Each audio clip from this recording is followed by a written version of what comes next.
Narito ang isang detalyado at nakakapanindig balahibong kwento na idinisenyo upang maging isang 10 minutong karanasan sa pagbabasa o pakikinig. Nakasentro ito sa karanasan ni Eric Ghost Hunter 25 sa Villa Camayang. Villa Camayang Exploration, Wat I Saw. Ang pagpasok, 10:02 p.m.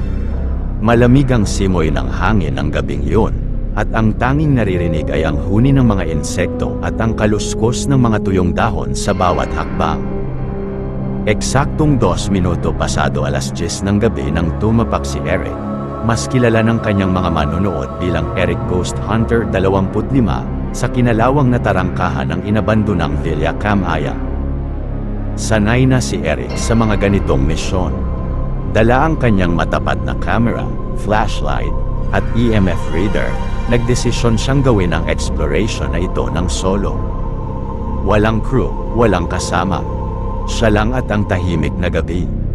Ang Villa Camayang ay matagal nang usap-usapan sa kanilang lugar. Isang malawak na subdivision na hindi na natapos at tuluyan ng inabandona ng mga developer nito maraming dekada na ang nakalilipas. Ang mga nakakandadong bahay. Pumasok si Eric at sinimulang ikutin ang buong paligid ng villa. Sa pamamagitan ng liwanag ng kanyang flashlight, nakita niya ang hilera ng mga bahay na ginapangan na ng makapal na baging at damo. Ang mga bintana nito ay basag, parang mga matang nakatitig sa kanya sa dilim.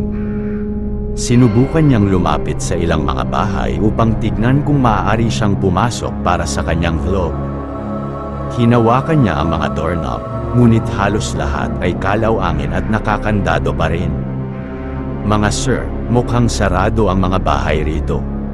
Hindi tayo makapasok sa mga unang structures, bulong ni Eric sa kanyang camera.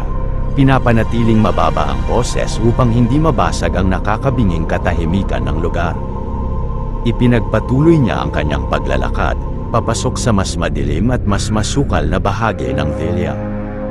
Ang mansyon sa dulo ng kalsada. Makalipas ang halos 20 minutong paglalakad at pag-iwas sa mga lubak at nagkalat na mga debris, nakarating si Eric sa pinakadulo ng Villa Camayang. Dito, huminto ang kanyang paghinga. Sa dulo ng kalsada, na paliligiran ng nagtataasang at tila nagbabantang mga puno, ay isang malaking mansyon. Iba ito sa mga ordinaryong bahay na nadaanan niya kanina. Ang arkitektura nito ay luma, ngunit nagpapakita ng rangya. Ang mga puno ay tila yumayakap sa buong istruktura, kung saan ang mga sanga nito ay nagsisilbing anino na nagtatago sa kabuuan ng mansyon. Naramdaman ni Eric ang biglaang pagtaas ng balahibo sa kanyang batok.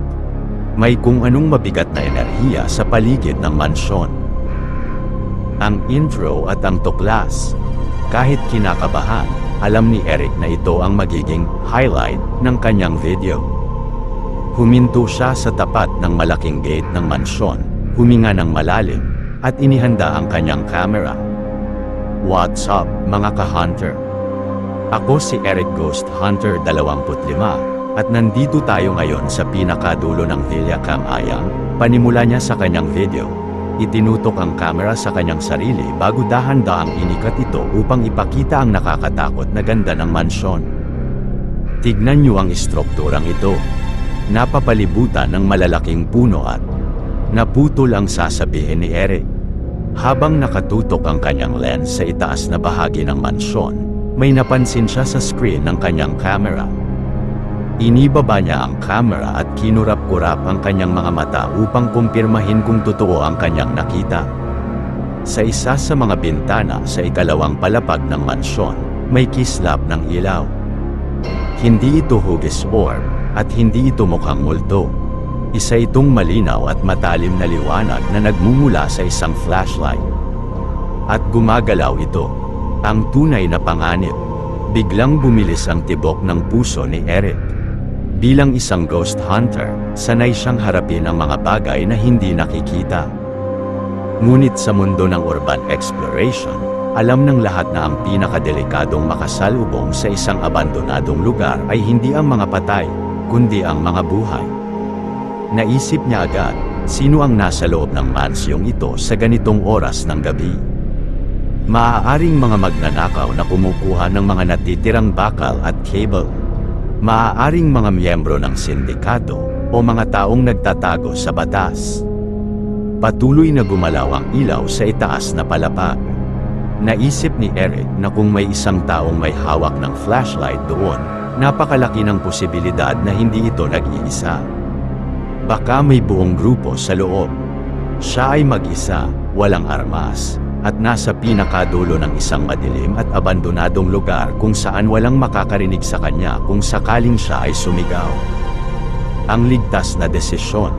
Mabilis na nagdesisyon si Eric. Pinatay niya ang kanyang pangunahing flashlight upang hindi makita ng kung sino mang nasa itaas ang kanyang posisyon. Gamit lamang ang mahinang liwanag mula sa screen ng kanyang camera, muli siyang bumulong. Guys, may nakita tayong ilaw sa taas. Flashlight ng tao. Hindi ako tutuloy sa loob ng mansyon. Solo lang ako ngayon, at baka mapahamak tayo kung mga masasamang tao ang nasa loob. Safety first palagi, mga ka-hunter. Dahan-dahan at walang ingay siyang umatras mula sa tarangkahan ng mansyon. Hindi niya inalis ang kanyang paningin sa ikalawang palapag hanggang salamunin na siya ng dilim ng mga puno at makalayo sa lugar.